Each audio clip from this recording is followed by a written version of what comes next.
दोस्तों आज की इस वीडियो में आप सभी लोग को मैं बताने वाला हूं आप लोग का यहाँ पर रासायनिक अपक्रिया समीकरण जो फर्स्ट चैप्टर आप लोग का साइंस क्लास 10th का जो इम्पोर्टेंट क्वेश्चन है हर बार आप लोग का पेपर में पूछा जाएगा, यहाँ पर रिपीट होता है। उसी क्वेश्चन को मैं यहाँ पर लिखा हूँ, आप लोग को समझाऊंगा और बताऊंगा कैसे आप लोग को पेपर में लिखना है और कैसे याद करना है। आप लोग को सब कुछ बताऊंगा इस वीडियो के अंदर। आप लोग इस वीडियो को लास्ट तक देखेंगे तो आप लोग का यहाँ पर फर्स्ट चैप्टर से जितना क्वेश्चन पेपर में उठाएगा बोर्ड एग्जाम में वह सब लड़ जाएगा, एक भी बाहर नहीं आएगा।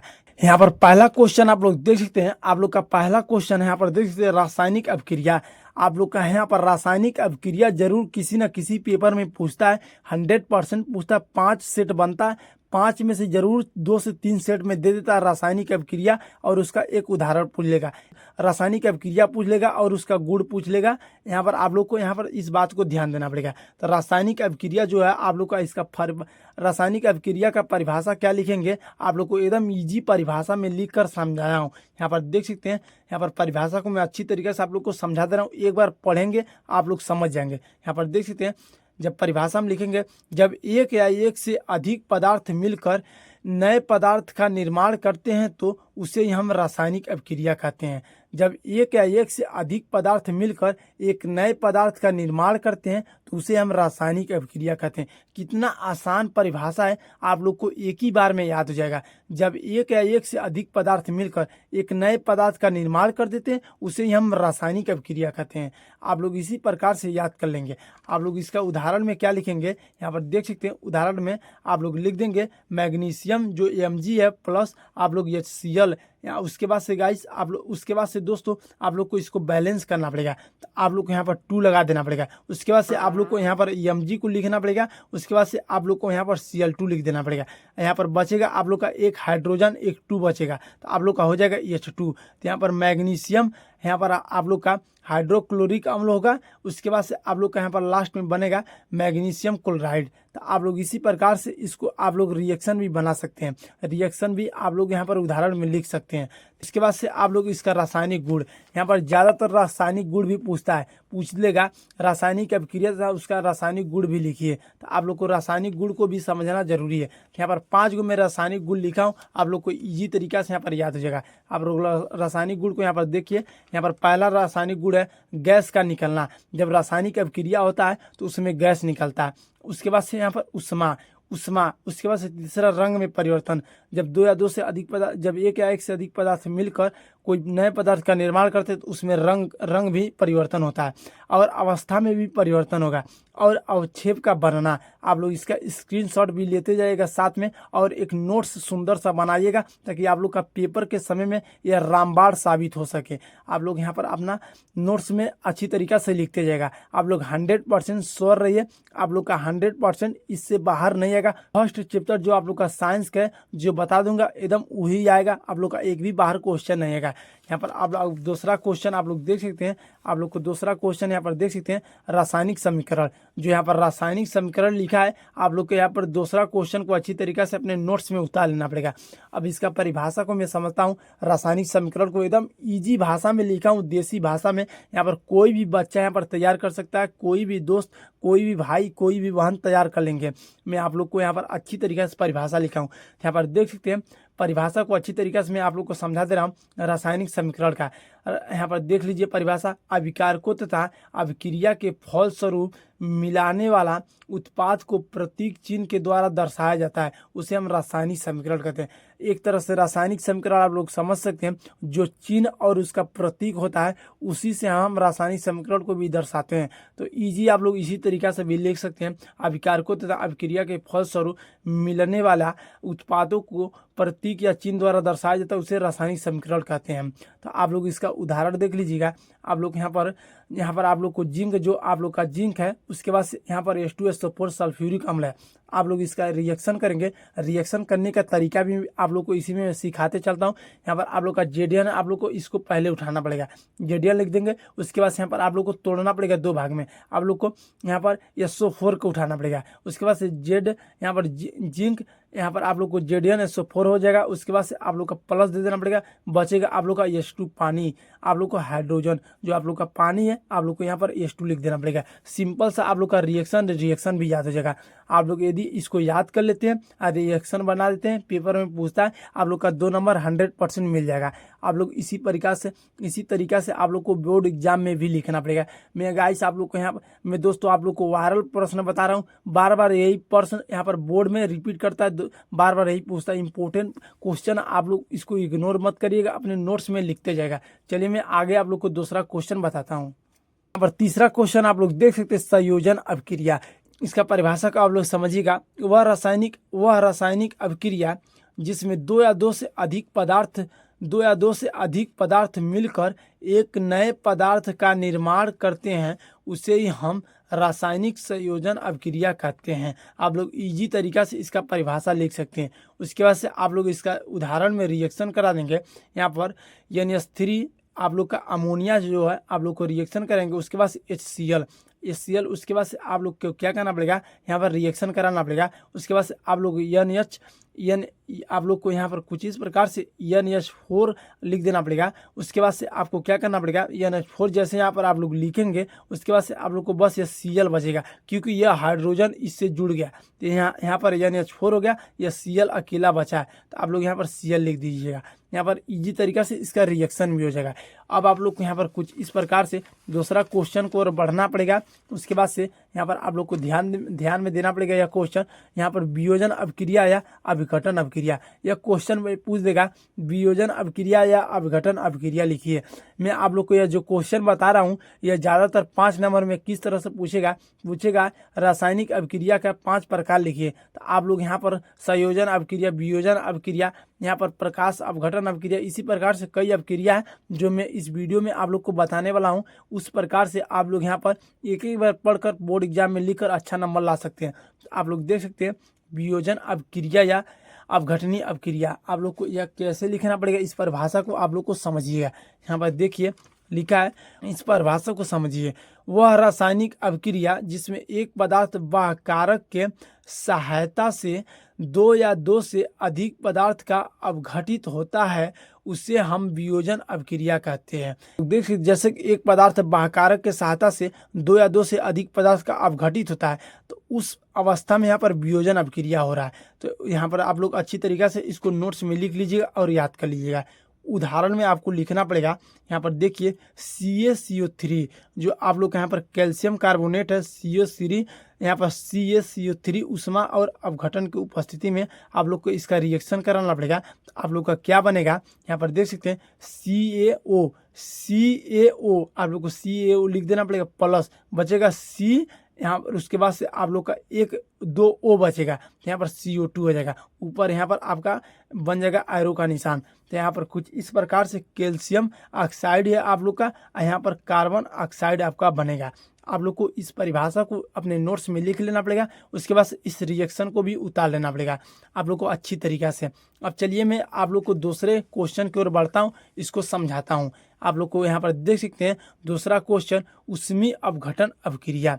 यहाँ पर ऊष्मीय अपघटन अभिक्रिया को आप लोग देखिए और इसको अच्छी तरीक़ा से समझिएगा। यहाँ पर आप लोग देख सकते हैं ऊष्मीय अपघटन अभिक्रिया को लिखेंगे, वह रासायनिक अभिक्रिया जिसमें एक पदार्थ ऊष्मा के प्रभाव से 2 या 2 से अधिक पदार्थ का अपघटित होता है, उसे ऊष्मीय अपघटित अभिक्रिया कहते हैं।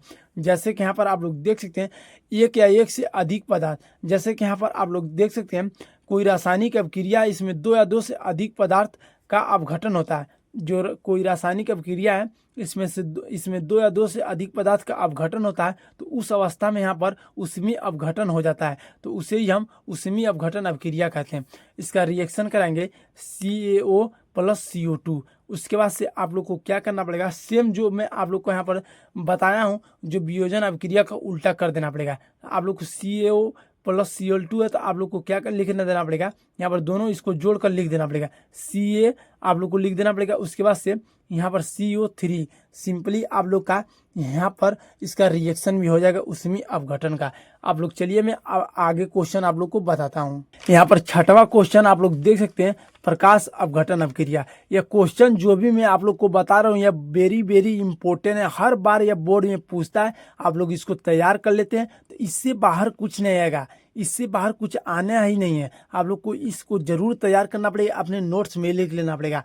यदि आप लोग अपने नोट्स में लिख कर इसको एक बार तैयार कर लेंगे उसके बाद से आप लोग जरूर कहेंगे जो मैं बताया था वो जरूर आया था, तो इससे बाहर नहीं आएगा। तो यहाँ पर छठवां क्वेश्चन, प्रकाश अपघटन अभिक्रिया। तो आप लोग इसको परिभाषित, आप लोग इस परिभाषा को कैसे लिखना है यहाँ पर देख सकते हैं।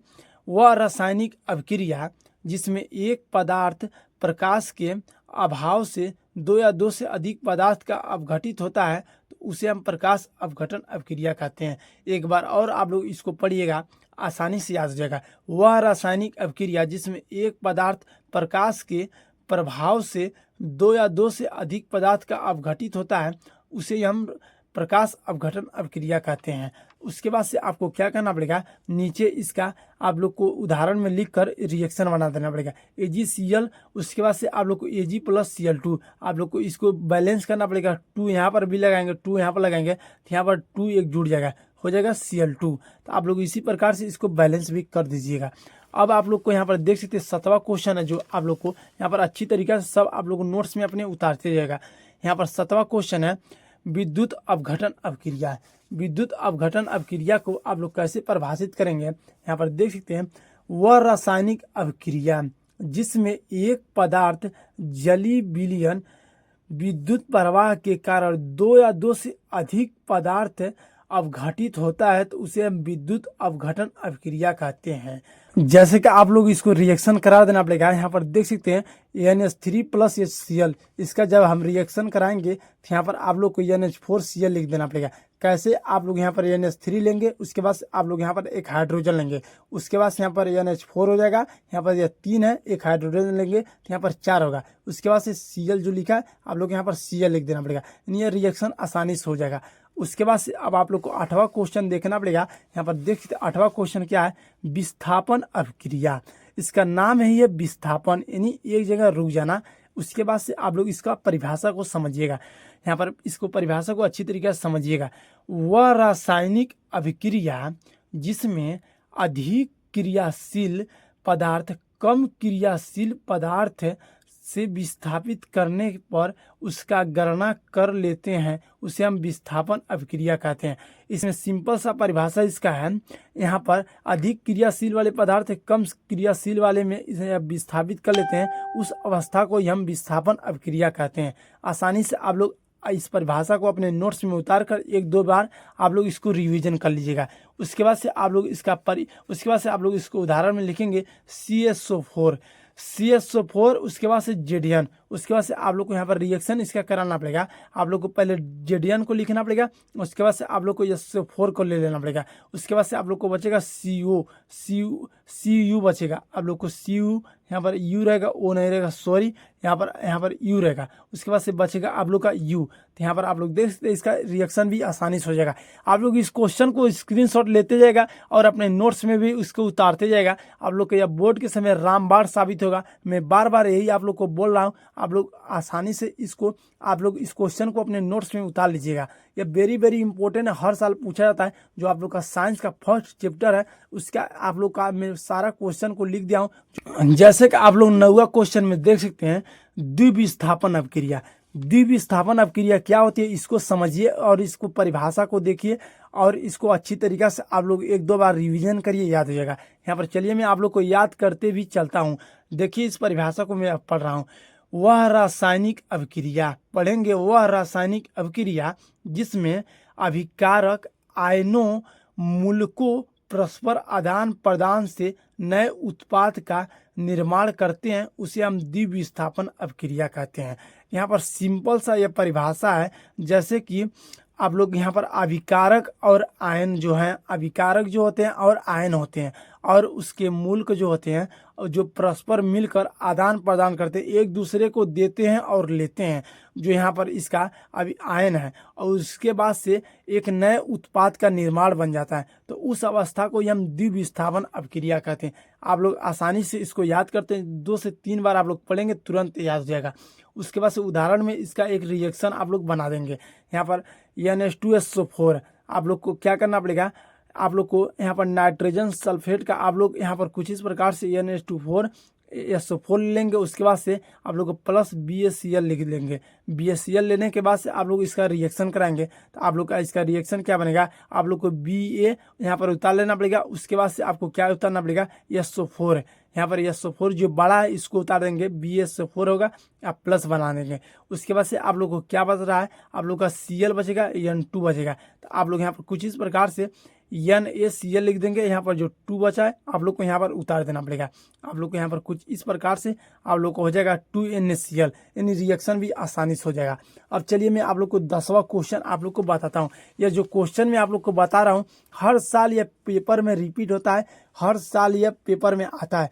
आप लोग का 100% यह पेपर में फंसेगा। आप लोग को इस क्वेश्चन को छोड़ना नहीं है। आप लोगों के लिए मैं इस क्वेश्चन को बहुत मेहनत से ढूंढ कर निकाला हूं, ताकि आप लोग आसानी से तैयार कर सकते हैं। यह वेरी वेरी इंपॉर्टेंट है। अब देखिए यहाँ पर 10वां क्वेश्चन, रेडॉक्स अपक्रिया। रेडॉक्स अपक्रिया ज़्यादातर हर सेट में पूछ देता है, रेडॉक्स अपक्रिया क्या होता है। यह बहुत आसान परिभाषा है, आप लोग 1 से 2 बार में इसको याद कर लेंगे। चलिए मैं आप लोग को याद कराता हूँ। जैसे रेडॉक्स अपक्रिया वह रासायनिक अपक्रिया जिसमें एक अभिकारक का ऑक्सीकरण तथा दूसरे अभिकारक का अपचयन होता है, उसे रेडॉक्स अपक्रिया या अपचयन या उपचयन अपक्रिया कहते हैं। जैसे यह क्वेश्चन पूछेगा रेडॉक्स अपक्रिया क्या होता है, या पूछेगा उपचयन या अपचयन अपक्रिया क्या होता है, तो रेडॉक्स अपक्रिया पूछे या अपचयन या उपचयन अपक्रिया पूछे, सेम परिभाषा लिखना है, सेम रिएक्शन बना देना पड़ेगा। आसानी से आप लोग को 2 नंबर मिल जाएगा। तो एक बार और इस परिभाषा को देख लीजिएगा। वह रासायनिक अपक्रिया जिसमें एक अभिकारक ऑक्सीकरण तथा दूसरे अभिकारक का अपचयन होता है। पहला एक अभिकारक का ऑक्सीकरण होगा, दूसरे अभिकारक का अपचयन होगा, तो उस अवस्था में रेडॉक्स अपक्रिया कहलाएगा। और रेडॉक्स अपक्रिया को हम अपचयन तथा उपचयन अपक्रिया भी कहते हैं। तो चलिए इसका उदाहरण में रिएक्शन समझिएगा। CuO+H2, Cu+H2। उसके बाद से इसका रिएक्शन कराएंगे यहाँ पर कुछ इस प्रकार से, कॉपर नाइट्रेट से और हाइड्रोजन से। तो यहाँ पर क्या बनेगा, Cu+H2, यानी आप लोग का यहाँ पर बनेगा कॉपर प्लस यहाँ पर पानी बन जाएगा। आप लोग का यहाँ पर पानी बन जाएगा, H2 पानी बन जाएगा। तो आसानी से आप लोग इसका रिएक्शन भी करा देंगे। अब चलिए मैं आप लोग को यहाँ पर एक टॉपिक है संक्षारण। यह बहुत इंपॉर्टेंट टॉपिक है। आप लोग को इसको मैं जितना बार बोलूँ उतना कम है, जितना बार बोलूँ इंपॉर्टेंट है उतना बार कम है। संक्षारण एक ऐसा टॉपिक है, हर सेट में पूछ देता है संक्षारण क्या होता है, इसको उदाहरण सही समझाइए। संक्षारण बहुत इंपॉर्टेंट है। चलिए इस परिभाषा को हम लोग समझते हैं। इस परिभाषा को आप लोग को कैसे लिखना है अच्छी तरीक़ा से यहाँ पर समझिएगा।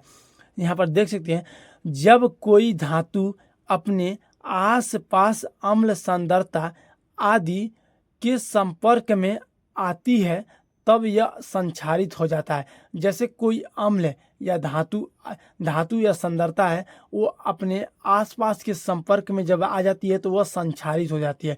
तो इस प्रक्रिया को हम संक्षारण कहते हैं। और इसका उदाहरण देख लीजिए आप लोग। तांबे के ऊपर हरी परत चढ़ जाना और चांदी के ऊपर काली परत चढ़ जाना, जब कोई इस संक्षारण का यह बहुत महत्वपूर्ण उदाहरण है। आप लोग 2 उदाहरण लिख देंगे पेपर में, आप लोग यहाँ पर 3 से 2 नंबर मिल जाएगा। 2 से 3 नंबर में यह क्वेश्चन आता है, तो आप लोग यहाँ पर समझ लिए। चलिए 2 से 3 क्वेश्चन और उसको भी समझ लीजिएगा। जितना क्वेश्चन मैं आप लोग को बताया हूँ, यदि आप लोग इसको स्क्रीनशॉट लेकर अपने नोट्स में लिखते हैं, नोट्स में बनाकर अच्छी तरीक़ा से आप लोग इसको रिविजन कर लेते हैं, याद कर लेते हैं, आप लोग को इस चैप्टर से बाहर कोई क्वेश्चन नहीं पूछेगा। यह मेरा 100% गारंटी है। आप लोग जाकर कहीं भी कोचिंग में, कहीं अपने स्कूल में पूछ लीजिएगा, जितना क्वेश्चन बताया हूँ इससे बाहर कोई क्वेश्चन नहीं आएगा। आप लोग यहाँ पर मैं चैलेंज दे सकता हूँ आप लोगों को, आप लोग को 100% इससे बाहर कोई नहीं आएगा। आप लोग इस क्वेश्चन को अपने नोट्स में बनाकर उतार लीजिएगा और इसको एक एक बार रिवीजन कर लीजिएगा। चलिए मैं आप लोग को 2 से 3 क्वेश्चन और उसको भी बता दे रहा हूँ।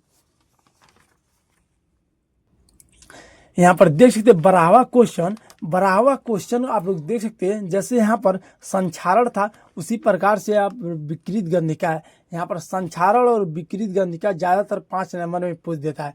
यहाँ पर आप लोग देख सकते हैं। जैसे यहाँ पर विकृत गंधिका का आप लोग परिभाषा को समझिएगा।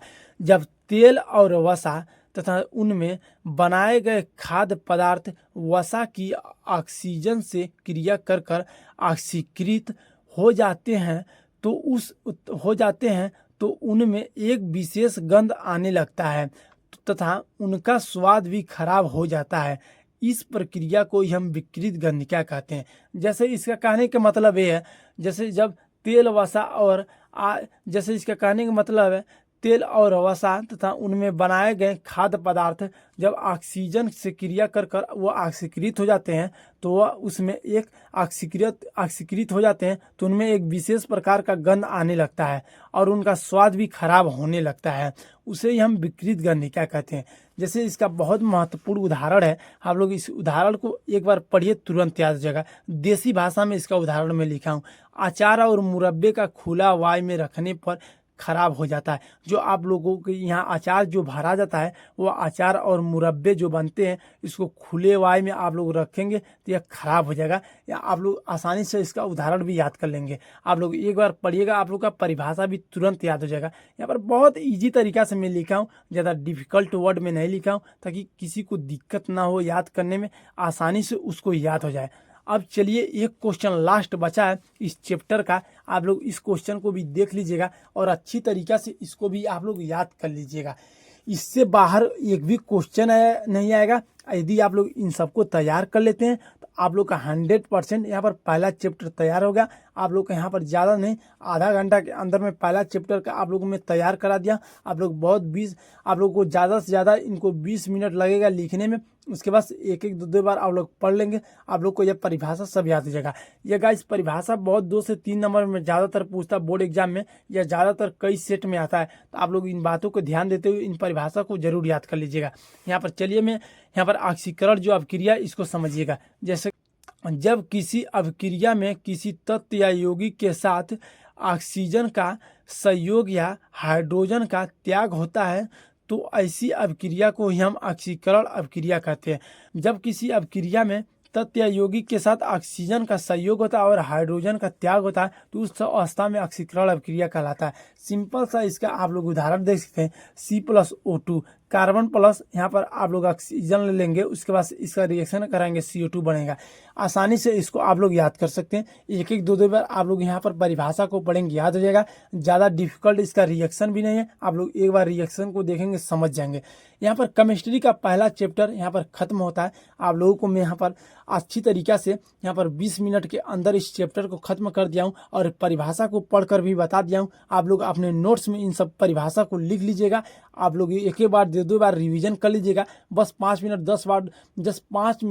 10 मिनट देंगे, आप लोग का यहाँ पर यह परिभाषा तैयार हो जाएगा। पहला चैप्टर का जितना है आप लोग बोर्ड एग्जाम में अच्छे नंबर ला सकते हैं। यहाँ पर स्कोरिंग या परिभाषा सब स्कोरिंग है। आप लोग को मैं इंपॉर्टेंट क्वेश्चन जितना फर्स्ट चैप्टर में था मैं बता दिया, कोई बाहरी चीज़ नहीं बताया हूँ ताकि आप लोग को दिमाग पर ज़्यादा प्रेशर पड़े। आप लोग को मैं इजी तरीका से लिख कर सब कुछ समझा दिया हूँ, बता दिया हूँ। आप लोग यदि इतना सब काम कर लेते हैं तो आप लोग का 100% पहला चैप्टर तैयार हो गया। आप लोग एकदम निश्चित रहिए। चलिए आप लोग वीडियो को लाइक कर चैनल को सब्सक्राइब कर यहाँ पर जुड़ जाइएगा और दूसरा चैप्टर लाने के लिए आप लोग यहाँ पर कमेंट करिएगा। मैं आप लोग के लिए दूसरा चैप्टर का भी तैयार कर रहा हूँ ताकि आप लोग को अच्छी तरीके से उसको भी समझा कर यहाँ पर निपटा दूँ। आप लोग कमेंट करिएगा, जल्द में दूसरा चैप्टर भी ला रहा हूँ। आप लोग बच्चों स्वस्थ एंड मस्त रहिएगा। आप लोग अपना स्वास्थ्य पर ध्यान दीजिएगा। आसानी से आप लोग बोर्ड एग्जाम का तैयारी कर लेंगे। चलिए मैं किसी और वीडियो में मिलता हूँ।